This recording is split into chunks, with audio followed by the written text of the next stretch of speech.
Silat ko man si Kuya, sabi ko maghintay laang at mag-aano ay, nag-aalokad. Kailangan naman ng parang tira. Utang ay talay-talay na. Takli ngayong linggo, hindi. Pag hindi mo nabigyan ngayong linggo, hindi. Kakaroon ng problema.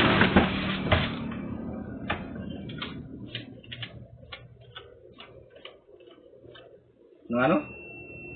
Pag hindi nabigyan ngayon yung mga tao, patapos. Sabi ko, bigyan kahit kampi. Siyang kuwan. Basta ang usap natin, iba yung usap natin doon sa mga problema ng mga kapatid mo. Ayaw ko nung bagang mga problema ng mga kapatid at dalahin pa rin dito. Ayaw ko nung gayon. Basta yung atin, ang masasabi ko lang sa iyo dyan, hindi ka agad dyan matutuluyang bayaran at walang papel yan. Hindi pa ano yan. Pero may pauna na sa inyo. Wala na baka mamaya ay, baka pati mga bayaran ng mga kapatid mo, idadalahin mo pa rin ay hindi ko kuwan yung gayon obligasyon na.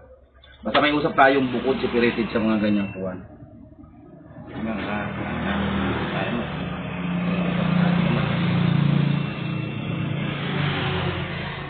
Palhati. Ay hindi naman kahit sa abogado ay hindi man ako makautang at wala akong hindi mo maipakita yung papel na ito yung bayaran Buwanan kaya ako nautang ng malaki pambayad do sa papel. Ay bago ko pa utangin, dalahin mo muna yung papel na ipapakita mo ito yung babayaran. Ay hindi naman ng abogado, hindi mapirmahan.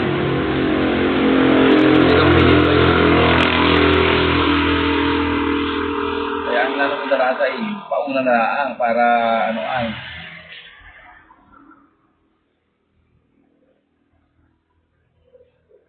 Tapos siguro bagay, basta pagkatapos ko nito hindi ko lang maintindihan kung September.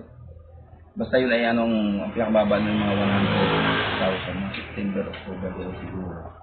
Pinakababa ng 100,000 yung buo pambayad naman dun yung kay Joel. Para nang dagdagin dito kung 350 ari, tapos madadagdag pa yung sa lukad na yun, sabihin natin na mga 25 yun, kasi 320, 350. Tapos may 100,000 o 400 na may kita. Kapag tinihabol yun, baka madagdagan pa yun, sabi natin 150. Baka laan yun, pero yung 100, sadya ko ng loan yun, ay pag madadagdagan, kung sabi natin baka 150, edi, patanong ko mamaya pagdaan kung kailan ang tapos. Para may chat ko sa iyo na gano'ng buwan ang tapos ko sa ay. So, baka magkaantayan Wag na lang kayo mag-expect kaagad na mabayaran dahil hindi naman tapos pa yung papel. Ganun na lang. Gawa ng mahirap din naman mag-expect ng may makapag-alpas ako makapag-alpas tapos wala naman papel. Mahirap din yun.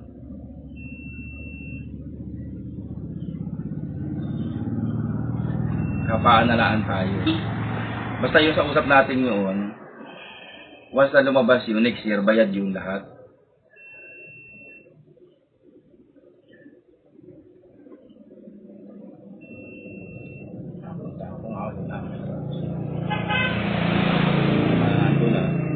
Minsan ay kundo na yung napalo kami.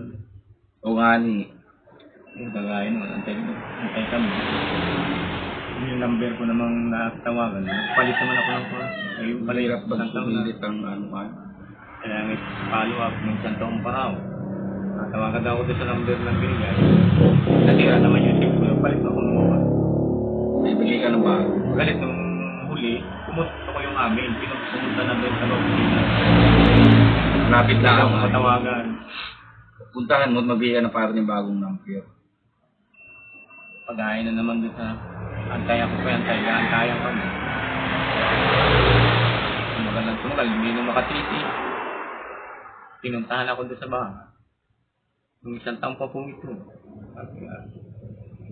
Ay ang problema, pag wala ako, trabaho.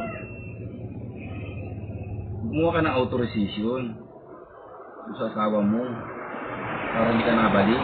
Alam na, ay ang kailangan din ako pag magagawa ng makukuha niya. Problema, pag ilabyan niya, ako dahil na ako na rin mapirma doon. Hindi papayag yun ng kahit asawa, hindi papayag yun. Kailangan nakapirma ako. Nagawa ko na nga yun nung authorize. Nung may pirmahan na hindi na pwede hindi daw tanggapin na naka-authorize na ako mag-asgaso. Pero yung pirmahan, kailangan. Sa Maynila ang nakapal namin. Hindi yun na lang ang pulong natin. Okay yung kung ano yung mga kakawalo mo lagi. Maris ko naman ako. Siyempre, sada ng akin naman ay maano din naman yung labas ako ng labas ng kwarta, yung papel ay hindi manalabas. Yun na. Wala, sige. Hapon lang ako dumating. Alas 7. Nabagyo pa sa Maynila.